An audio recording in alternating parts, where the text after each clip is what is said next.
Сәлеметсіздер ме, құрметті оқушылар? Бүгін мен сіздерді дүниетану сабағына шақырамын. Олай болса, балалар, дүниетану сабағында бір-бірімізді сыйлап, тыңдап, уақытымызды үнемдеп, нақты дәл жауап береміз. Және сабақта өзіміздің шапшаңдығымызды, тапқырлығымызды көрсетеміз. Олай болса, балалар, бүгінгі дүниетану сабағына арналған ресурстарымызды дайындаймыз. Ғылымның сырын ұғына, жетіңдер білім шыңына, ұқыптылық пен зеректік жеткізер сіздердей өренді дүниетану сырына. Олай болса, бүгінгі дүниетану сабағында мен сіздермен бірлесіп жұмыс жасайтыныма қуаныштымын. Балалар, өткен сабағымызда су тасқыны, өрт, дауыл кездеріндегі іс-әрекет ережесін құрастыруға тапсырма берілген болатын. Менің ойымша, сіздер тамаша ереже құрастырды деп ойлаймын. Балалар, табиғи орта дегеніміз не? Келісемін. Өте орынды. Табиғи ортада қандай қауіп қатерлер жасырынған? Тамаша. Керемет. Әр білім алушының өз пікірі құнды. Табиғи ортада қауіпсіздікті қалай жоспарлауға болады?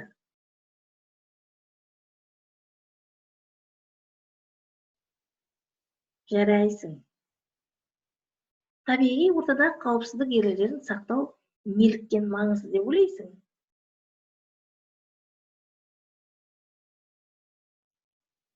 Керемет.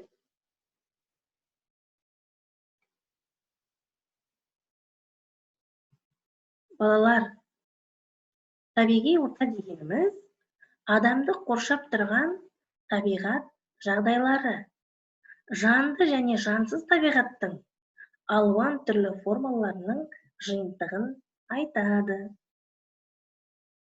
Сондықтан, балалар, бүгінгі сабағымыздың тақырыбы табиғи ортада қандай қауіп қатерлер бар. Оқу мақсаты 3-1-4-3 түрлі дереккөздер негізінде табиғи ортадағы қауіп қатерлерді анықтау және бағалау. Бүгінгі дүниетану сабағында сен күнделікті өмірде қауіп тудыратын жағдайларды білетін боласың. Және табиғатта болатын түрлі қауіптерден қалай сақтануға болатынын үйренесің. Балалар, қауіпті аймақ деп отырғанымыз не? Олай болса, мен сіздерге аз ғана мағлұмат беріп кетейін. Балалар, қауіп дегеніміз сандық өлшеуге болатын мүмкіндігі және табысты дамуға арналған қатерлер. Қауіп түсінігі қолайсыз жағдайлар мен салдардың жұмысында пайдалы болуы ықтималдылығымен байланысты белгісіздікті сипаттайды. Неке балалар, көрдіңдер ме?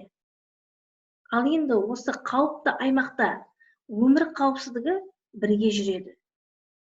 Адамның төтенше жағдай кезіндегі өмір сүру ортасы мен қауіпсіз қарым-қатынасының шаруашылық объектілерінің тұрақты жұмыс істеу әдістерін, табиғи және техногендік сипаттағы төтенше жағдайларды ескерту мен салдарын жою және осы заманға зақымдау құралдарының қолданылу мәселелерін зерттейді екен.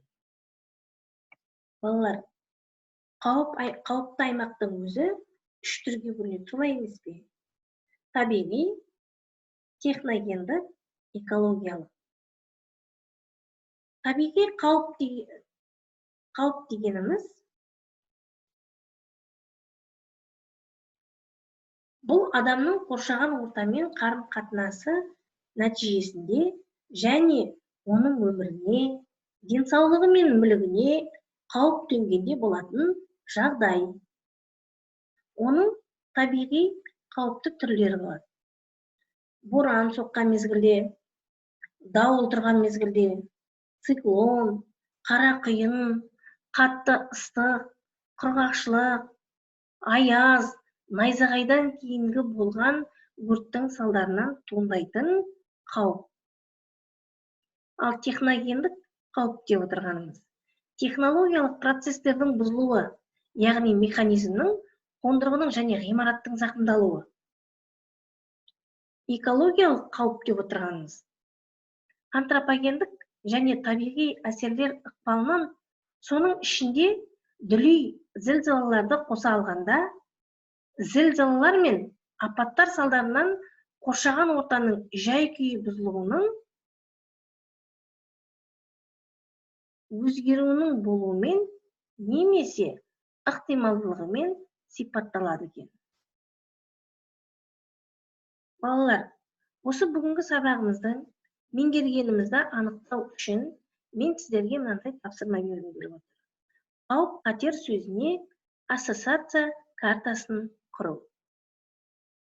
Сіздерге санаулы ғана уақыт беріледі, сол уақытымызды үнемді пайдаланайық.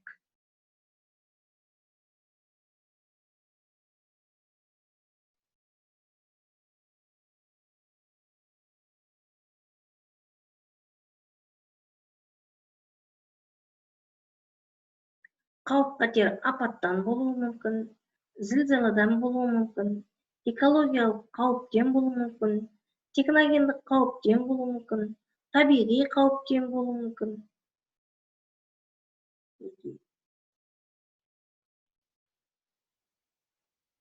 Сіздер қауіп-қатер сөзіне ассоциация картасын құрды деп ойлаймын.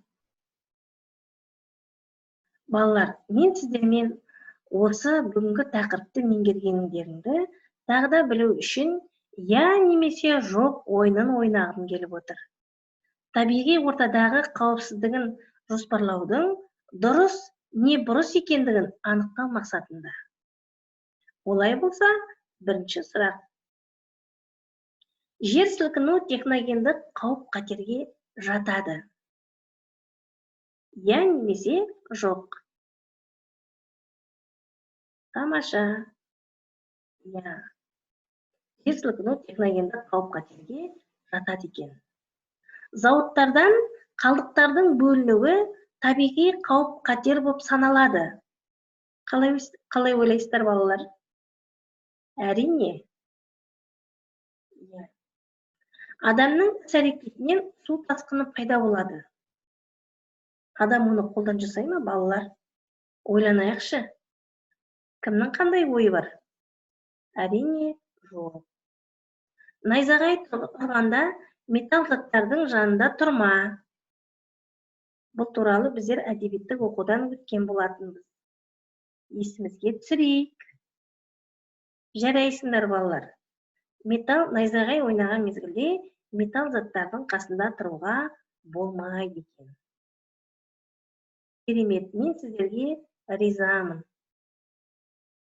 Балалар, бүгінгі сабағымызда көптеген қауіпті жағдайлар адамның әрекетіне де байланысты екен. Зауыттардың, фабрикалар мен көліктің жұмыс істеуі зиян қалдықтардың бөлінуіне әкеліп соғады екен. Олар қоршаған ортаға ауаны, суды, топырақты ластайтын қалдықтар ретінде таралады екен. Осылайша адамның өмір сүру ортасы ластанады. Біз бұндай қауіп-қатерлердің алдын алып сақтануымыз керек. Сондықтан, балалар, әртүрлі мына дереккөздерді пайдалана отырып, қыс мерзімінде, табиғат аясына шыққан кезде, көктемде, жазда, күзде шыққан кезде қауіп-қатерден өзіңді қорғаудың ережесін құрастырып алуымыз керек. Балалар, бүгін мен сіздермен кері байланысты аяқталмаған сөйлем әдісі арқылы білгім келіп отыр. Бүгінгі сабақта мен түсіндім, білдім, көзімді жеткіздім. Бүгінгі сабақта мені қуантқаны, маған ерекше ұнаған жері, сабақтан соң маған не қандай ой келді, бүгін маған айтудың қандай сәті түсті, қызықты болды ма, болмады ма? Және сонымен қатар балалар, үйге тапсырмаға өз жақындарыңның төтенше жағдайларға кездескен сәттері болды ма? Төтенше жағдайда не істеу керектігі және қайда хабарласу қажеттілігі жайында сұрап біліп ал. Әрбір адам өз өмірінің сақталуы мен жақындарының амандығы үшін жауапты екенін ұмытпасын. Және ол туралы мақал-мәтелдер тауып жазамыз.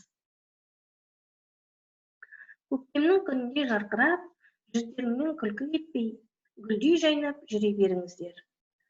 Бүгінгі дүниетану сабағымыз аяқталды.